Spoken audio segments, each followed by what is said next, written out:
Hello दोस्तों, नमस्कार। मैं भी एक आप सभी का बहुत बहुत स्वागत करता हूं एक और नए क्लास में।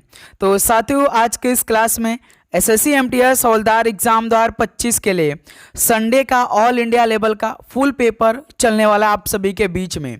तो क्या आप रेडी है इस टेस्ट को कंप्लीट देने के लिए और अपनी तैयारी को परखने के लिए, और जो आपका ऑल इंडिया लेवल का जीके, इंग्लिश, रीजनिंग और मैथ के क्वेश्चन बन रहे हैं उसको सॉल्व करने के लिए। तो साथ ही हर संडे को हमारा ऑल इंडिया लेवल का फुल पेपर चलता है। तो साथ ही आज ये दूसरा संडे होगा जो कि ऑल इंडिया लेवल के क्वेश्चन पेपर आप सभी के बीच में आने वाले हैं। तो क्या आप सभी के अंदर इतना कॉन्फिडेंस है कि आप इन 50 क्वेश्चन में से 43 क्वेश्चन सही कर सकते हैं? तो यदि साथ ही हम पहले जीके की बात करेंगे तो आपको वैसे क्वेश्चन मिलेंगे जो हर बार एसएससी एमटीएस के हर एक शिफ्ट में पूछे जाते हैं। और साथ ही इंग्लिश तो पूरा आपको ऐसा ही देखने को मिलेगा जो आज की इस क्लास में हम लोग क्वेश्चनों को डिस्कस करने वाले हैं। रीजनिंग मैथ की तो बात ही छोड़ दीजिए, यदि साथ ही आप डेली हमारी क्लास कर लेते हैं रीजनिंग और मैथ की तो आप आराम से पास कर ले जाएंगे, क्योंकि एमटीएस हवलदार की शिफ्ट में आप सभी को केवल रीजनिंग मैथ को पास करना रहता है, जो कि 40 क्वेश्चन में से केवल 12 क्वेश्चन सही करने होते हैं। यदि आपका बेसिक क्लियर होगा तो बहुत अच्छी तरीके से आप पास कर ले जाएंगे। तो क्वेश्चनों का लेवल देखिए और अपनी तैयारी को देखिए और इस टेस्ट को कंप्लीट लगाइए, क्योंकि साथ ही हर संडे का टेस्ट आपके लिए अति महत्वपूर्ण होता है। क्योंकि जो हम साथ ही मंडे से लेकर सैटरडे तक पढ़ते हैं उसका एक टेस्ट रखते हैं जो कि हर संडे को सुबह 8 बजे होती है। तो आज संडे है तो भाई आपसे उम्मीद करूंगा इस टेस्ट को कंप्लीट लगाइएगा। डेली आप क्लास करिए चाहे मत करिए, लेकिन इस टेस्ट को भाई कंप्लीट लगाइए अच्छी तरीके से।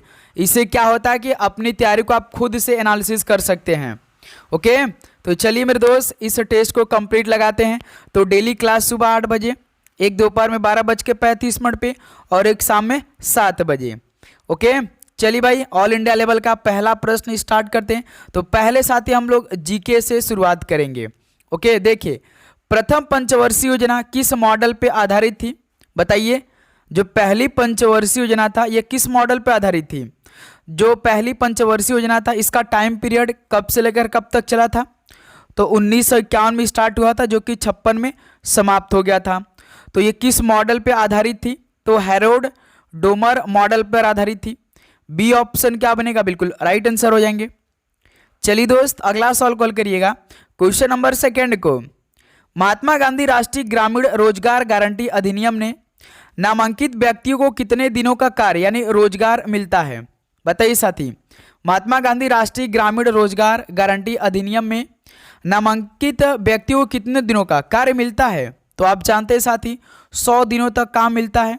ऑप्शन यहाँ सब सभी का परफेक्ट आंसर हो जाएंगे। ओके, चलिए अगला सवाल कॉल करिए। क्वेश्चन नंबर 3 को, बेगम अख्तर को कौन सी उपाधि दी गई थी? बताइए, बेगम अख्तर को कौन सी उपाधि दी गई थी? तो मेरे दोस्त याद रखिएगा, गजलों की रानी की उपाधि दी गई थी बेगम अख्तर को। ओके, बी ऑप्शन क्या बनेगा? बिल्कुल परफेक्ट आंसर हो जाएंगे। चलिए दोस्त अगला सवाल कॉल करिएगा। क्वेश्चन नंबर 4 को, 1930 के दशक के दौरान लॉर्ड जेटलैंड ने भारत के संवैधानिक सुधारों से संबंधित निम्नलिखित में से किस घटना में महत्वपूर्ण भूमिका निभाई थी? बताइए, 1930 के दशक के दौरान लॉर्ड जेटलैंड ने भारत के संवैधानिक सुधारों से संबंधित ये किस घटना में महत्वपूर्ण भूमिका निभाई? बताइए। तो मेरे दोस्त याद रखिएगा, गोलमेज सम्मेलन में। ऑप्शन भी क्या बनेगा? बिल्कुल राइट आंसर हो जाएंगे। चलिए नेक्स्ट अगला सवाल कॉल करिएगा। क्वेश्चन नंबर 5 को, सर्दियों में भारत के उत्तरी मैदानों में तापमान जल के हिमांक से अधिक नहीं गिरता क्योंकि? तो साथ ही यदि आप एसएससी का कोई एग्जाम दिया होगा तो इस टाइप का सवाल कम से कम 1 से 2 हर शिफ्ट में पूछे जाते हैं। आप एसएससी का कोई एग्जाम उठाकर देख लीजिए, हर शिफ्ट में इस तरह का सवाल पूछा जाता है। तो बताइए साथी, सर्दियों में भारत के उत्तरी मैदानों में तापमान जो है जल के हिमांक से अधिक नहीं गिरता क्योंकि साथी ऐसा क्या होता है? तो साथ ही याद रखिएगा, हिमालय शीत साइबेरियाई पवनों को भारत में प्रवेश करने से रोकता है। इसके लिए साथी जो सर्दियों में भारत के उत्तरी मैदानों में तापमान जो वो जल के हिमांक से अधिक नहीं गिरता है, इसी के कारण है। ओके, तो बी ऑप्शन क्या बनेगा? बिल्कुल परफेक्ट आंसर हो जाएंगे। चलिए दोस्त अगला सवाल कॉल करिएगा। क्वेश्चन नंबर 6 को, भारतीय संविधान का कौन सा अनुच्छेद राज्य को सभी नागरिकों के लिए एक समान नागरिक संहिता सुनिश्चित करने का निर्देश देता है? बताइए साथी, भारतीय संविधान का कौन सा अनुच्छेद राज्य को सभी नागरिकों के लिए एक समान नागरिक संहिता सुनिश्चित करने का निर्देश देता है? तो सर जी अनुच्छेद 44 देता है। ऑप्शन सी क्या बनेगा? बिल्कुल परफेक्ट आंसर हो जाएंगे। ओके, चलिए अगला सवाल कॉल करिएगा क्वेश्चन नंबर 7 को। राजश्री सिरके को किस नृत्य शैली में उनके योगदान के लिए संगीत नाटक अकादमी पुरस्कार से सम्मानित किया गया? बताइए साथी, राजश्री सिरके को किस नृत्य शैली में उनके योगदान के लिए संगीत नाटक अकादमी पुरस्कार से सम्मानित किया गया? तो मेरे दोस्त याद रखिएगा कथक के लिए। कथक कहाँ का है? तो याद रखिएगा यूपी का है। तो इस सवाल का ऑप्शन सी बिल्कुल राइट आंसर हो जाएंगे। ओके दोस्त, चलिए अगला सवाल कॉल करिएगा क्वेश्चन नंबर 8 को। भारतीय संविधान का अनुच्छेद 165 निम्नलिखित में से किसकी नियुक्ति से संबंधित है? बताइए साथी, भारतीय संविधान का जो आर्टिकल 165 है वो किसकी नियुक्ति से संबंधित है? तो सर जी जो मुख्यमंत्री है, मुख्यमंत्री की नियुक्ति कौन करता है? बता सकते हैं आप लोग? ये आर्टिकल 164 के तहत होता है साथी मुख्यमंत्री की नियुक्ति, जो कि हमारे राज्य के गवर्नर करते हैं, यानी राज्यपाल करते हैं मुख्यमंत्री की नियुक्ति। और साथ ही उच्च न्यायालय के जो मुख्य न्यायाधीश होते हैं ये किस अनुच्छेद के तहत नियुक्त होते हैं? तो सर जी 217 के तहत। और राज्य के महाधिवक्ता ये साथी किस अनुच्छेद के तहत? तो 165 के तहत। तो हमसे किसका पूछा है? 165 का पूछा है, यानी डी ऑप्शन बिल्कुल राइट आंसर हो जाएगा। ये बात याद रखिएगा आप लोग। चलिए दोस्त अगला सवाल कॉल करिएगा क्वेश्चन नंबर 9 को। भारत के तमिलनाडु राज्य में सूर्य देव को समर्पित फसल उत्सव के रूप में कौन सा त्यौहार मनाया जाता है? बताइए, भारत के तमिलनाडु राज्य में सूर्य देवता को समर्पित फसल उत्सव के रूप में कौन सा त्यौहार मनाया जाता है? बताइए दोस्त। तो आप जानते हैं साथी तमिलनाडु का फेमस फेस्टिवल जो कि पोंगल है। ऑप्शन सी परफेक्ट आंसर हो जाएंगे। ओके, चलिए अगला सवाल कॉल करिएगा क्वेश्चन नंबर 10 को। किस रूसी रसायनज्ञ की आवर्त सारणी 1872 में एक जर्मन पत्रिका में प्रकाशित हुई थी? बताइए साथी, आज के जीके सवाल से आप सभी का होश उड़ने वाला है। ये ऑल इंडिया लेवल के क्वेश्चन है मेरे दोस्त। ओके, तो बताइए किस रूसी रसायनज्ञ की आवर्त सारणी 1872 में एक जर्मन पत्रिका में प्रकाशित हुई थी? तो साथ ही याद रखिए दिमित्री मेंडलीव की। ऑप्शन सी क्या हो जाएगा? बिल्कुल परफेक्ट आंसर हो जाएंगे। चलिए दोस्त अगला सवाल कॉल करिएगा क्वेश्चन नंबर 11 को। 1961 में अर्जुन पुरस्कार के पहले संस्करण में कितने लोगों को अर्जुन पुरस्कार मिला था? बताइए, 1961 में अर्जुन पुरस्कार के पहले संस्करण में कितने लोगों को अर्जुन पुरस्कार मिला था? तो मेरे दोस्त याद रखिएगा 20 लोगों को मिला था। बी ऑप्शन बिल्कुल परफेक्ट आंसर हो जाएंगे। चलिए दोस्त अगला सवाल कॉल करिए क्वेश्चन नंबर 12 को। 2011 की जनगणना के अनुसार निम्नलिखित में से किस धार्मिक समुदाय का अनुपात भारतीय जनसंख्या में सबसे कम है? बताइए, 2011 की जनगणना के अनुसार किस धार्मिक समुदाय का अनुपात भारतीय जनसंख्या में सबसे कम है? तो मेरे दोस्त याद रखिएगा जैनियों का। ऑप्शन यहाँ से आप सभी का परफेक्ट आंसर हो जाएंगे। तो साथी उम्मीद करूंगा आपको हर एक क्वेश्चन बहुत ही अच्छी तरीके से समझ में आ रहे होंगे। तो यदि साथी आपको डेली क्लास का नोटिफिकेशन नहीं मिल पा रहा है तो मेरे दोस्त नोटिफिकेशन को आप ऑन करिए। और आपका भी टारगेट साथी एसएससी एमटीएस एग्जाम 2025 है तो आपको साथी जरूर से जरूर नोटिफिकेशन को ऑन करना है, क्योंकि साथी यदि आप डेली सुबह 8 बजे और दोपहर में और शाम में हमसे जुड़ते हैं तो सभी स्टूडेंट का फीडबैक एक बार जरूर देखिएगा, सारे कमेंट चेक करिएगा साथी किस लेवल का क्वेश्चन हो रहा है डेली। ओके, तो भाई आप नोटिफिकेशन को ऑन करिए और अपनी तैयारी शुरू करिए अभी से, आज से ही अच्छी तरीके से। ओके, 2 अक्टूबर 2023 को महात्मा गांधी की कौन सी जयंती मनाई गई? बताइए साथी। एक बात और याद रखिए, एसएससी कभी करंट अफेयर का नया सवाल नहीं पूछेगा, आप सभी से पूछेगा 2024-2023 का डेटा देकर, ये बात याद रखिएगा। 2 अक्टूबर 2023 को महात्मा गांधी की कौन सी जयंती मनाई गई? तो साथी याद रखिए 154 नंबर की। ऑप्शन यहाँ से परफेक्ट आंसर हो जाएंगे। चलिए दोस्त अगला सवाल कॉल करिएगा क्वेश्चन नंबर 14 को। प्रसिद्ध तबला वादक जाकिर हुसैन निम्नलिखित में किस संगीत घराने से संबंधित है? एक सवाल आप सभी से पूछा जाएगा भाई घराना से। बताइए, जो प्रसिद्ध तबला वादक थे जाकिर हुसैन ये किस संगीत घराने से बिलोंग करते थे? तो सर ये पंजाब घराना से, डी ऑप्शन परफेक्ट आंसर हो जाएंगे। चलिए दोस्त अगला सॉल्व कॉल करिए क्वेश्चन नंबर 15 को। दलितों के अधिकार को बढ़ावा देने के लिए डॉक्टर भीमराव अंबेडकर ने कौन सा संगठन बनाया था? बताइए। दलितों के अधिकारों को बढ़ावा देने के लिए डॉक्टर भीमराव अंबेडकर जी ने कौन सा संगठन बनाया था? तो मेरे दोस्त याद रखिएगा, बहिष्कृत हितकारी सभा बनाया था। डी ऑप्शन क्या बनेगा? बिल्कुल राइट आंसर हो जाएंगे। चलिए दोस्त अगला सॉल्व कॉल करिएगा क्वेश्चन नंबर 16 को। संविधान का कौन सा अनुच्छेद देश के किसी भी उच्च न्यायालय को रीट जारी करने का प्राधिकार देता है? बताइए साथी, भारतीय संविधान का ऐसा कौन सा अनुच्छेद है जो कि देश के किसी भी उच्च न्यायालय को रीट जारी करने का प्राधिकार देता है? तो सर जी अनुच्छेद 226 देता है। ऑप्शन भी यहां से बिल्कुल परफेक्ट आंसर हो जाएंगे। ओके दोस्त, चलिए अगला सॉल्व कॉल करिएगा क्वेश्चन नंबर 17 को। किस संशोधन अधिनियम ने देश में वस्तु एवं सेवा कर लागू करने का मार्ग प्रशस्त किया? बताइए साथी, किस संशोधन अधिनियम ने देश में वस्तु एवं सेवा कर यानी जीएसटी को लागू करने का मार्ग प्रशस्त किया था? तो मेरे दोस्त याद रखिए 101वें नंबर का संशोधन अधिनियम के तहत वस्तु एवं सेवा कर करने का मार्ग प्रशस्त किया गया था लागू। ओके, डी ऑप्शन बिल्कुल राइट आंसर हो जाएंगे। चलिए दोस्त अगला सॉल्व कॉल करिए क्वेश्चन नंबर 18 को। अशोक के शिलालेखों में मुख्यतः किस भाषा और लिपि का प्रयोग किया गया था? बताइए साथी, अशोक के शिलालेखों में मुख्यतः किस भाषा और लिपि का प्रयोग किया गया था? तो साथी याद रखिएगा प्राकृत और ब्राह्मी का। डी ऑप्शन क्या बनेगा? बिल्कुल राइट आंसर हो जाएंगे। चलिए अगला सॉल्व कॉल करिए क्वेश्चन नंबर 19 को। बीसीसीआई के पहले अध्यक्ष कौन थे? यदि साथी हम लोग बीसीसीआई की बात करेंगे तो इसकी स्थापना आपको मालूम होगा 1928 में हुआ था। और इसका हेडक्वार्टर कहाँ पे साथी? जो मुंबई का वानखेड़े स्टेडियम है, याद रखिएगा, जिसका हेडक्वार्टर यानी मुख्यालय कहाँ पर है?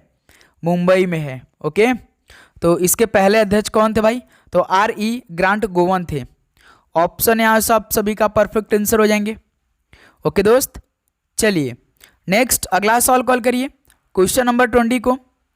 भारतीय जनगणना में किसी व्यक्ति को साक्षर माने जाने के लिए न्यूनतम आयु कितनी है? बताइए, भारतीय जनगणना में किसी व्यक्ति को साक्षर माने जाने के लिए न्यूनतम यानी मिनिमम उसकी एज कितनी है? तो सर जी केवल 7 ईयर यानी 7 वर्ष। ऑप्शन यहाँ से बिल्कुल राइट आंसर हो जाएंगे। ओके, चलिए अगला सॉल्व कॉल करिए क्वेश्चन नंबर 21 को। निम्नलिखित में से कौन भारत की शास्त्रीय नृत्य शैली कथकली से संबंधित नहीं है? बताइए साथी, इस सवाल का राइट आंसर क्या बनेगा? पहले ये देखिए कि भारत की शास्त्रीय नृत्य शैली की कथकली से संबंधित कौन कौन से हैं। कथकली कहाँ का? केरल का है, आप सभी को मालूम होगा। जैसे केलूचौड़ महापात्र है, ये तो सर जी हमें उड़ीसी से संबंधित लग रही है। बिल्कुल, तो ये कहाँ से है भाई? ये उड़ीसी से है भाई। उड़ीसी नृत्य शैली को ये पुनर्जीवित करने के लिए इनको श्रेय भी दिया जाता है, आपको मालूम होगा तो साथी। तो ये उड़ीसी से है, न कि साथी कथकली से। तो यही हमारा बिल्कुल परफेक्ट आंसर हो जाएगा। ओके दोस्त, चलिए अगला सॉल्व कॉल करिएगा क्वेश्चन नंबर 22 को। शुरुआती 7 पंचवर्षीय योजनाओं के अंत को निम्नलिखित में से कौन सा वर्ष चिन्हित करता है जो कि 1950 से शुरू हुई थी? बताइए साथी, शुरुआती 7 पंचवर्षीय योजनाओं के अंत को कौन सा वर्ष चिन्हित करता है जो 1950 से शुरू हुई थी? तो मेरे दोस्त याद रखिएगा 1990 से। ऑप्शन भी यहाँ से क्या बनेगा? बिल्कुल परफेक्ट आंसर हो जाएंगे। चलिए दोस्त अगला सॉल्व कॉल करिएगा क्वेश्चन नंबर 23। और मेरे दोस्त लास्ट में आप लोग अपना स्कोर करेंगे कि आप सभी का 50 क्वेश्चन में से कितना स्कोर रहा। मेरे दोस्त एक क्वेश्चन पे आप सभी को 3 नंबर मिलेगा और एक क्वेश्चन गलत करने पे आप सभी 1 नंबर काट लिया जाएगा। ये बात याद रखिएगा। ऐसे ही समीकरण आपका ऑफिशियल पेपर में होता है। एक क्वेश्चन मिलने सही करने पे आपको 3 नंबर मिलता है, गलत करने पर डायरेक्ट 1 नंबर काटा जाएगा। ओके, देखिए निम्नलिखित में से कौन सा उद्योग कच्चे माल को अंतिम उत्पादों में बदलने पर ध्यान केंद्रित करता है?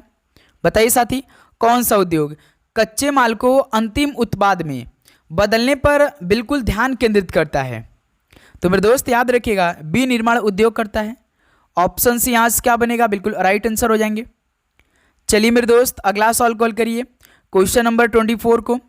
भारतीय शास्त्रीय गायक राशिद खान संगीत के निम्नलिखित में से किस घराने से संबंधित थे? बताइए मेरे दोस्त, जो भारतीय शास्त्रीय गायक राशिद खान है वो संगीत के किस घराने से संबंधित थे? तो साथ ही याद रखिएगा रामपुर सह सावन से संबंधित है। डी ऑप्शन परफेक्ट आंसर हो जाएंगे। चलिए मेरे दोस्त अगला सवाल कॉल करिए क्वेश्चन नंबर 25 को। निम्नलिखित में से कौन मगध के सिंहासन के लिए राजा बिंबिसार का उत्तराधिकारी था? बताइए साथी, मगध के सिंहासन के लिए राजा बिंबिसार का उत्तराधिकारी कौन था? तो सर जी अजात शत्रु था। बी ऑप्शन क्या हो जाएगा मेरे दोस्त? बिल्कुल राइट आंसर हो जाएंगे। ओके, चलिए अगला सवाल कॉल करिएगा क्वेश्चन नंबर 26 को। किस घटना के फलस्वरूप 1906 में मुस्लिम लीग का गठन किया गया? बताइए साथी, किस घटना के फलस्वरूप में 1906 में मुस्लिम लीग का गठन हो गया था? यहाँ से आप सभी को 3 जानकारी मिलेगी। पहले साथी जैसे कि बंगाल का विभाजन किस वर्ष में हुआ था? तो 1905 में हुआ था। किसने कराया था? लॉर्ड कर्जन ने कराया था। तो इसी घटना के फलस्वरूप में साथी ने 1906 में मुस्लिम लीग का गठन किया गया था, बंगाल के विभाजन के फलस्वरूप में। ऑप्शन सी बिल्कुल परफेक्ट आंसर हो जाएगा। और बंगाल विभाजन साथी कब इसे समाप्त कर दिया गया था? 1911 में। ये बात याद रखिएगा। ओके, चलिए अगला सवाल कॉल करिए क्वेश्चन नंबर 27 को। निम्नलिखित में से कौन सा मुख्य रूप से ईसाई समुदाय द्वारा मनाया जाता है? बताइए साथी, इनमें से कौन सा मुख्य रूप से ईसाई समुदाय द्वारा मनाया जाता है? बताइए, मुहर्रम कि मिलाद उन नबी या महावीर जयंती या गुड फ्राइडे? तो सर जी ईसाई समुदाय द्वारा तो गुड फ्राइडे फेमस रूप से मनाया जाता है। डी ऑप्शन परफेक्ट आंसर हो जाएंगे। चलिए मेरे दोस्त अगला सवाल कॉल करिएगा क्वेश्चन नंबर 28 को। भारतीय संविधान का कौन सा अनुच्छेद पर्यावरण के संरक्षण और सुधार के साथ साथ वनों और वन्य जीवों की सुरक्षा को प्रोत्साहित करता है? बताइए साथी, भारतीय संविधान के कौन सा अनुच्छेद पर्यावरण के संरक्षण और सुधार के साथ साथ वनों और वन्य जीवों की सुरक्षा को प्रोत्साहित करता है? तो मेरे दोस्त याद रखिएगा अनुच्छेद 48A करता है। तो यहाँ से डी ऑप्शन क्या बनेगा? बिल्कुल राइट आंसर हो जाएंगे। ओके, चलिए अगला सवाल कॉल करिए क्वेश्चन नंबर 29 को। भारत के निम्नलिखित में से किस पड़ोसी देश का जनसंख्या घनत्व सबसे कम है? तो साथी भारत के किस पड़ोसी देश का जनसंख्या घनत्व यानी डेंसिटी वो सबसे कम है? क्या भूटान का कि बांग्लादेश, नेपाल का कि पाकिस्तान का? तो सर जी डेंसिटी की बात करेंगे हमारे पड़ोसी देश का तो भूटान का सबसे कम है। ऑप्शन यहाँ से बिल्कुल राइट आंसर हो जाएंगे। चलिए दोस्त अगला सवाल कॉल करिएगा क्वेश्चन नंबर 30 को। बांग्लादेश का राष्ट्रीय फल कौन सा है? बताइए, बांग्लादेश का राष्ट्रीय फल कौन सा है? तो साथ ही याद रखिए कटहल है। बी ऑप्शन परफेक्ट आंसर हो जाएंगे। चलिए मेरे दोस्त अगला सवाल कॉल करिए क्वेश्चन नंबर 31 को हल करिए। निम्नलिखित में से कौन भारत में किसी राज्य की विधान परिषद में 1/6 सदस्यों को नामित करता है? बताइए साथी, भारत में कौन किसी राज्य की विधान परिषद में 1/6 सदस्यों को नामित करता है? तो मेरे दोस्त याद रखिएगा गवर्नर साहब करते हैं यानी राज्यपाल साहब करते हैं। बी ऑप्शन बिल्कुल परफेक्ट आंसर हो जाएंगे। ओके, चलिए अगला सवाल कॉल करिएगा क्वेश्चन नंबर 32। तो साथी देखिए जितने भी क्वेश्चन आपको इंग्लिश के मिलेंगे वो साथी ना बिल्कुल सेम ऐसे ही क्वेश्चन आपके पेपर में पूछे जाते हैं। इन्हीं टॉपिक से हर बार सवाल पूछे जाते हैं, याद रखिएगा साथी। तो इसलिए इंग्लिश के सारे टॉपिक को देखिएगा, हर एक क्वेश्चन को तैयार करिएगा, ट्राई करिएगा सबसे पहले हम आंसर करें, पॉज करिएगा फिर साथी अपना आंसर करिएगा। जैसे select the most appropriate synonyms of the given word. तो साथी आपके एक शिफ्ट में कम से कम 2 से 3 सिनोनिम्स के सवाल पूछे जाएंगे। यहीं से आपको 3 यानी 9 नंबर मिलेगा। एक क्वेश्चन 3 नंबर का था, 3 क्वेश्चन 9 नंबर का, तो 9 नंबर साथी इन्हीं टॉपिक से मिलेगा। जैसे एनर्जी का देखिए प्रीवियस ईयर में सवाल पूछा था, एनर्जी का सिनोनिम्स बताइए साथी। क्या फ्रैलिटी हो जाएगा? जैसे फ्रैलिटी का मतलब क्या होता है? एनर्जी, ऊर्जा जिसे बोलते हैं, बिल्कुल समानार्थी शब्द बताना रहता है। सिनोनिम्स और एक आपका होमोनिम होता है। जो आपका साथी सिनोनिम्स होता है, एक आपका होमोनिम होता है ना, तो ये दोनों ही साथी एक ही मतलब होता है। इसका मतलब आपको बिल्कुल सेम मीनिंग बताना रहता है। जैसे एनर्जी मतलब ऊर्जा होता है, तो फ्रैलिटी का मतलब क्या होता है? कमजोरी होता है मेरे दोस्त, कमजोरी होता है, ये बात याद रखिएगा। और साथ ही पावर, पावर मतलब शक्ति होता है। तो इसका राइट आंसर बी बिल्कुल राइट आंसर हो जाएगा। और स्टेफी, स्टेफी का मतलब क्या होता है? संघर्ष होता है भाई, क्या होता है? संघर्ष होता है। और स्पीड मतलब आप जानते हैं साथी गति होता है ना दोस्त। तो इस सवाल का बी ऑप्शन पावर हो जाएगा। एनर्जी का सिनोनिम्स पावर हो जाएगा। ओके दोस्त, चलिए नेक्स्ट अगला सॉल्व कॉल करिएगा क्वेश्चन नंबर 33 को। Select the most appropriate verb form to fill in the blanks. पहले साथी सेंटेंस को पढ़िए, सेंटेंस देखिए क्या इसमें सेंटेंस वर्ब के हिसाब से है। यदि साथी सेंटेंस सिंगुलर होगा तो आप भी subject verb agreement first form का यूज करेंगे। यदि साथी सेंटेंस प्लूरल होगा तो आप साथी भी प्लूरल का इस्तेमाल करेंगे वर्ब का। जैसे Arun his bicycle to school every day. इसका मतलब साथी अरुण हर दिन अपनी साइकिल से स्कूल जाता था। अभी तो जब फिल इन द ब्लैंक्स नहीं हुआ है तो साथी लास्ट में था लग रहा है, यानी अरुण हर दिन अपनी साइकिल से स्कूल जाता था। तो क्या फिल इन द ब्लैंक्स होगा साथी? राइडिंग होगा आईएनजी यानी कंटिन्यूअस होगा, कि रोड होगा, कि थर्ड फॉर्म हो जाएगा, कि राइड्स हो जाएगा? बिल्कुल sir ji, Arun rides his bicycle to school every day, मतलब अरुण हर दिन साइकिल से स्कूल जाता है। तो राइड्स ईएस लास्ट में हो जाएगा ना भाई, तो सी ऑप्शन परफेक्ट आंसर हो जाएगा। ओके मेरे दोस्त, याद रखिएगा। चलिए भाई अगला सॉल्व कॉल करिएगा क्वेश्चन नंबर 34 को। Select the most appropriate synonyms of the given word. तो साथ ही आप जानते जो शाम को 6:35 पे, या शाम वाली क्लास का थोड़ा सा टाइमिंग फिक्स नहीं है, कभी भी क्लास आ जाती है, तो इसलिए भाई आप नोटिफिकेशन को ऑन किए रहेंगे ना, तो जब भी क्लास आएगी तो सबसे पहला नोटिफिकेशन आप ही सभी के पास जाएगी। इसलिए हम कहते हैं डेली कि आप नोटिफिकेशन को ऑन करिएगा। तो जैसे साथी आप सभी से क्या पूछा, सिनोनिम्स। देखिए क्या दिया है, इक स्टैटिक बोला है, तो इसके माने क्या होता है? इक स्टैटिक का मतलब क्या होता है पहले आप लोग बताइए। तो साथी जैसे आनंदित, आनंदित को क्या बोलेंगे? तो इक स्टैटिक बोलेंगे मेरे दोस्त। जैसे हैप्पी मतलब क्या होता है? खुश।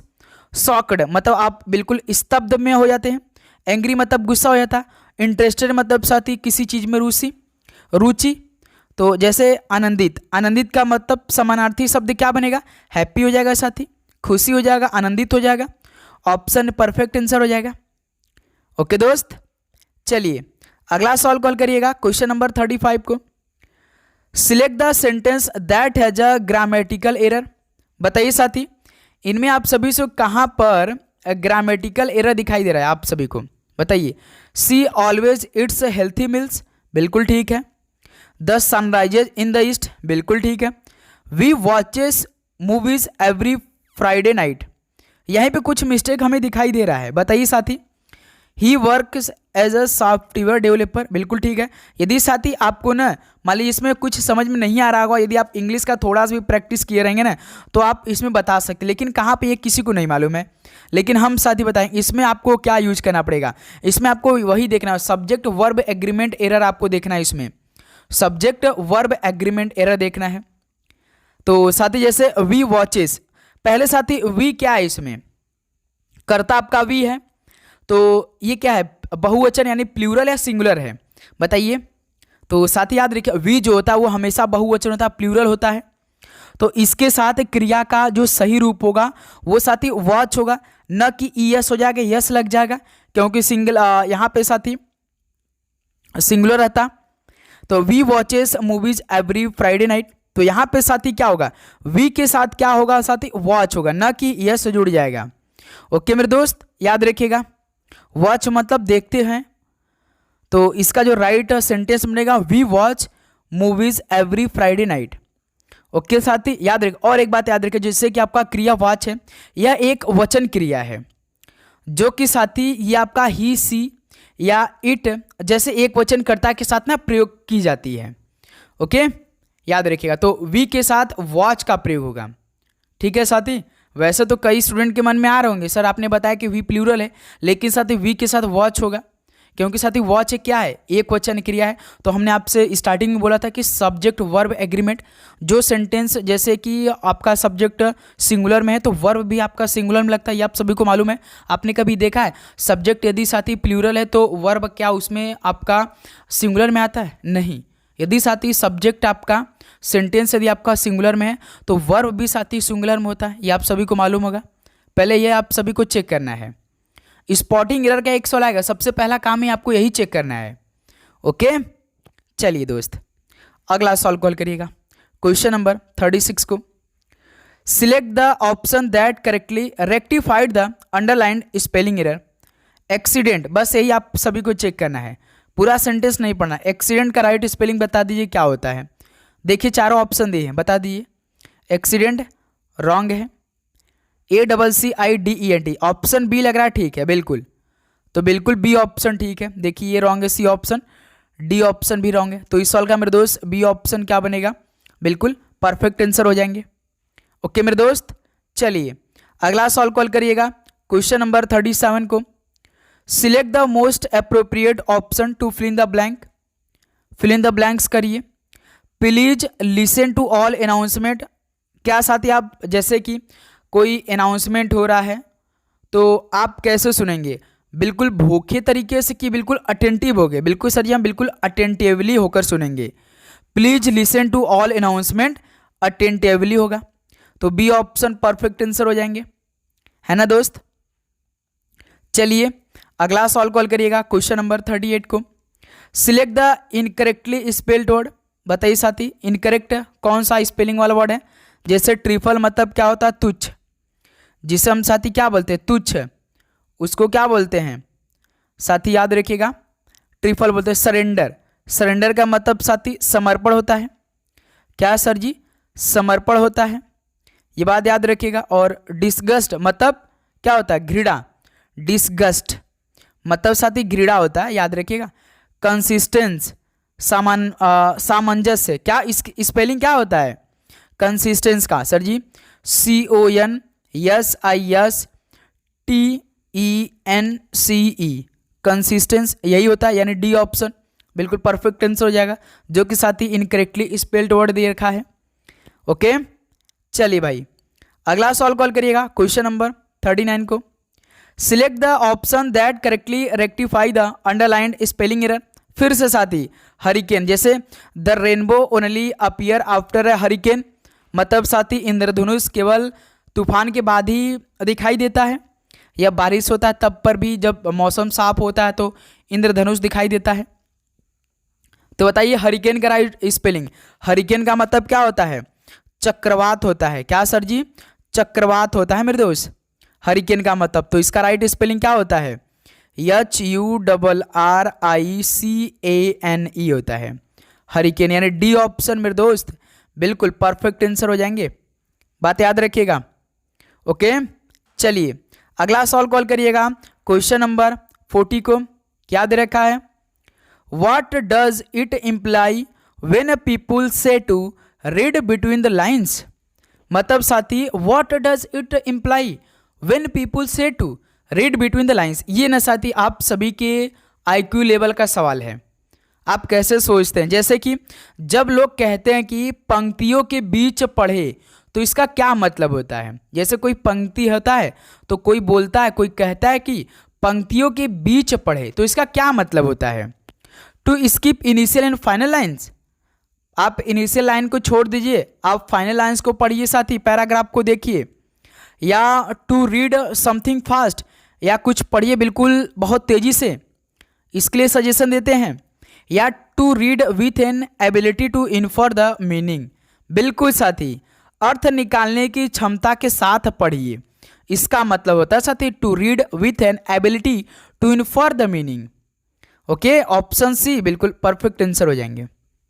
ओके मेरे दोस्त चलिए अगला सवाल कॉल करिएगा, क्वेश्चन नंबर 41 को। Select the most appropriate meaning of the given idiom.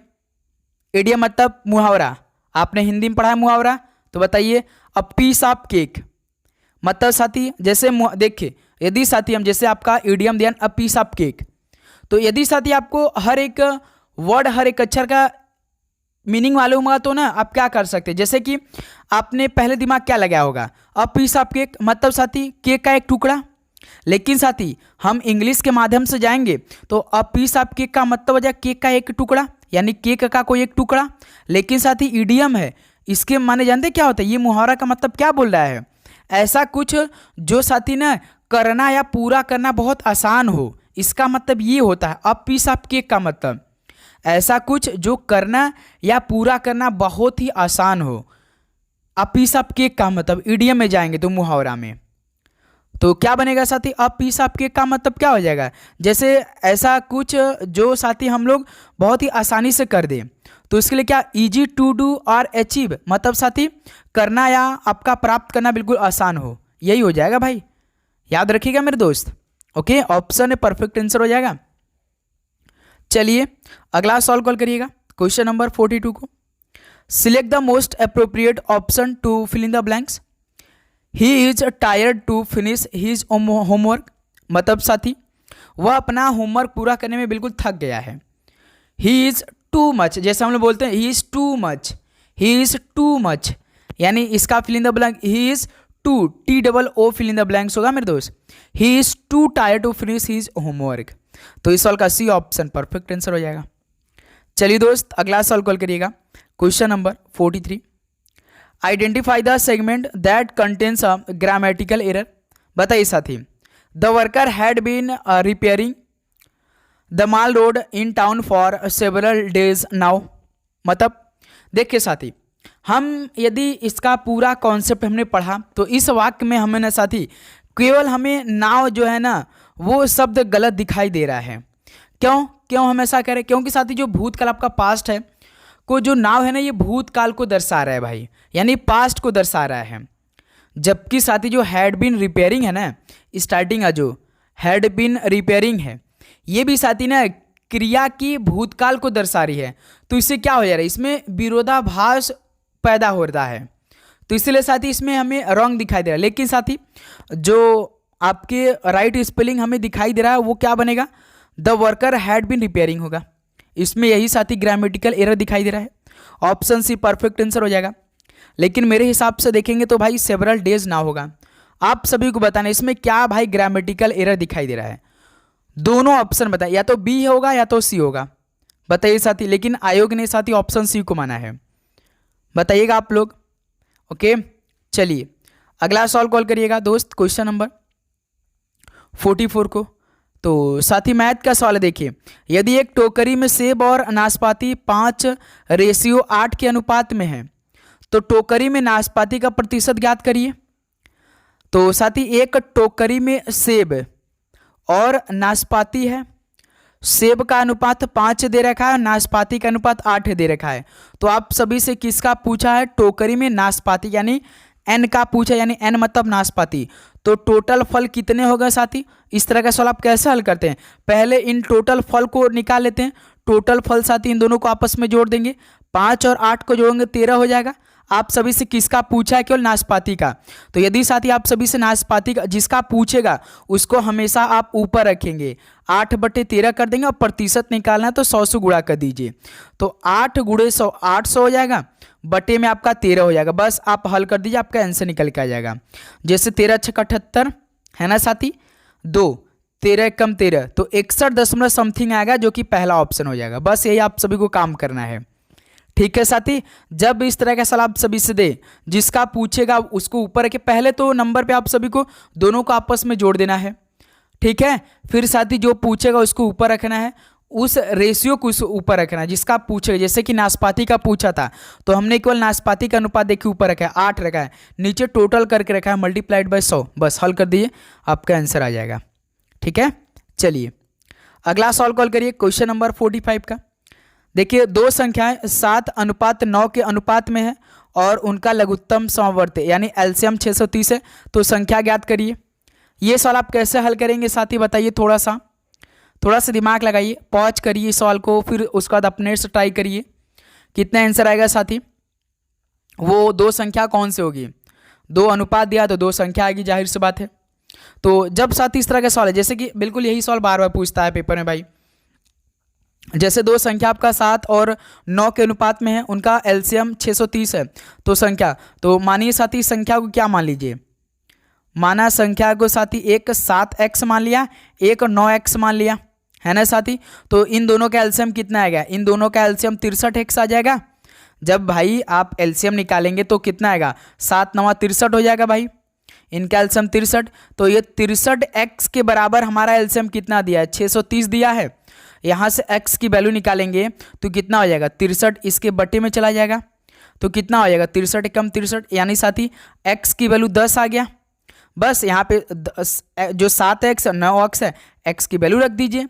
तो दोनों संख्या हमने क्या माना था, 7x और 9x, तो x की वैल्यू यहाँ से हमने 10 निकाला, तो 7x, x की वैल्यू 10, यानी एक संख्या 70 आ गई। और एक संख्या हमने क्या माना था 9x, x की वैल्यू 10, यानी सेकेंड संख्या हमारा 90 हो जाएगा।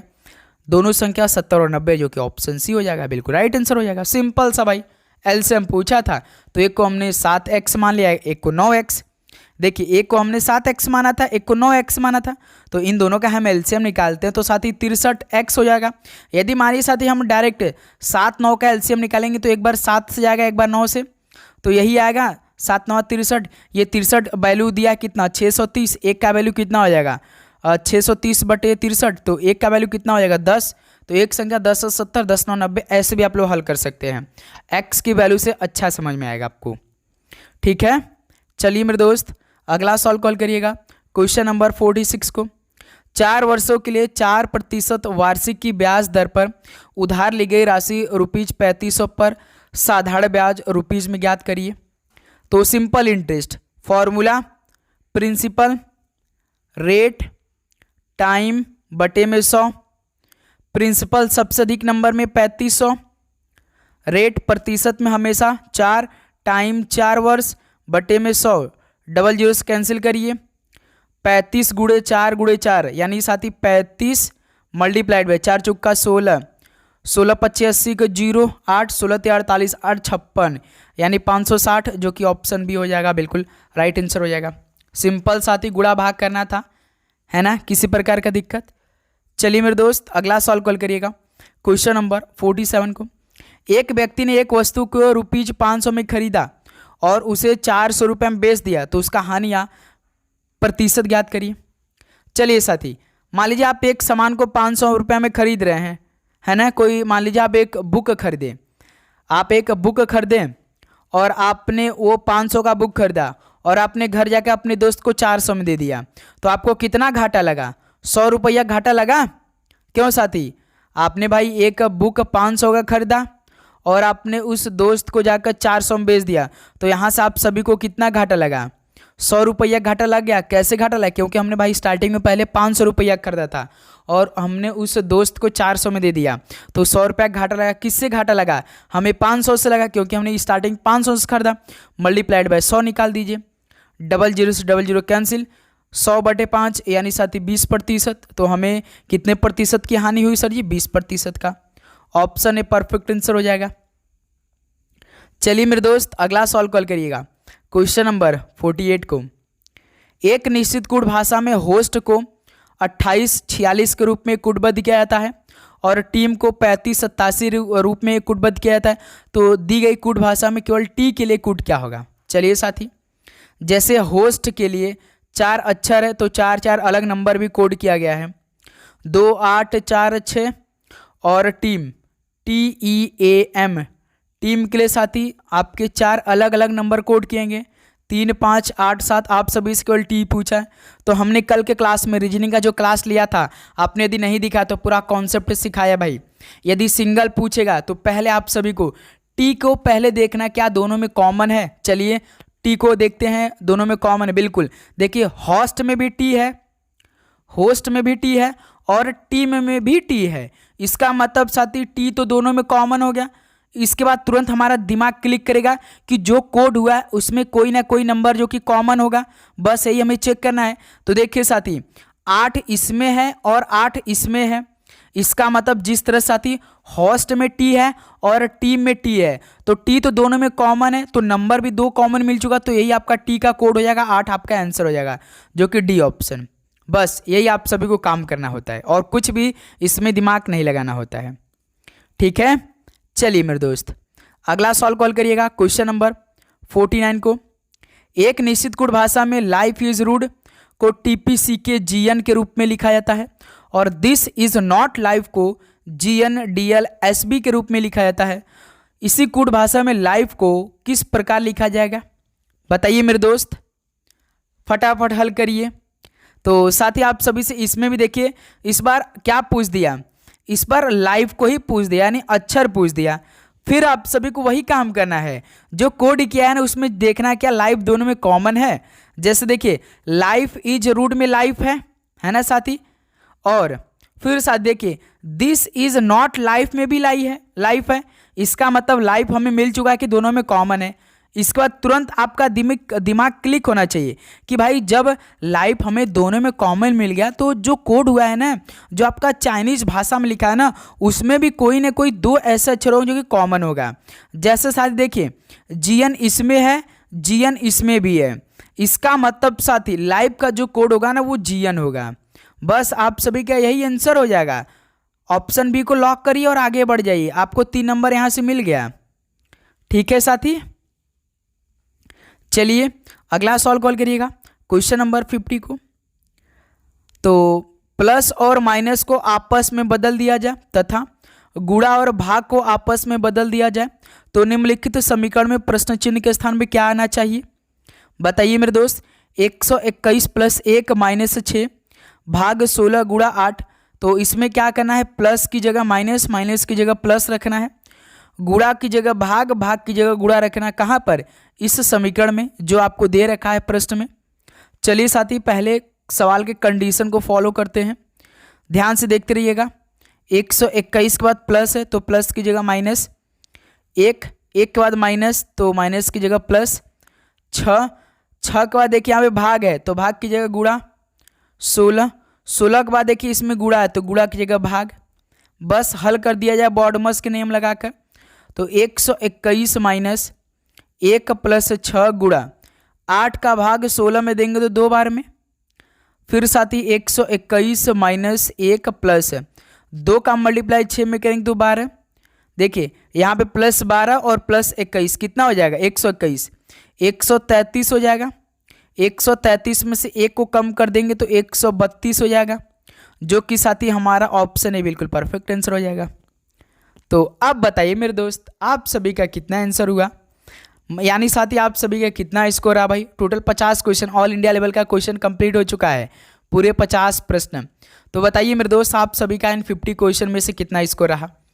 सभी साथी ईमानदारी के साथ बताएंगे, फटाफट बताइए आप सभी का अप्रॉक्स इन 50 क्वेश्चन में से कितना स्कोर रहा। तो साथी हमने आपसे कहा था कि डेली हम कुछ ना कुछ एमटीएस और हवलदार के लिए जो मोस्ट इंपॉर्टेंट जो सवाल आएंगे पेपर में, हम लोग कुछ ना कुछ नया सीखते रहेंगे। तो साथी आज हमने ऑल इंडिया लेवल का पूरे पेपर का सोल्यूशन सीखा। बताइए आप सभी का इन 50 क्वेश्चन में से कितना स्कोर है, ईमानदारी के साथ बताइए। अब साथी जो नेक्स्ट क्लास होगी वो जीके का होगा भाई, जो कि दोपहर 12:35 पे, क्योंकि साथी हमें 2 ही सब्जेक्ट पढ़ना है, एक जीके पढ़ना है, एक इंग्लिश पढ़ना है। मैथ रीजनिंग यदि आपका बेसिक क्लियर होगा तो आपको दिक्कत नहीं, उसको मत पढ़िए। जीके इंग्लिश एकदम दबा के पढ़िए, आप आराम से साथी पास के ले जाएंगे। ठीक है, चलिए भाई इस क्लास को यहीं पर समाप्त करते, मिलते दोपहर 12:35 पे। नोटिफिकेशन को ऑन कर लीजिए, ऑल पे सेट कर लीजिए, जैसे क्लास आएगी सबसे पहला नोटिफिकेशन आप सभी के बीच जाएगी।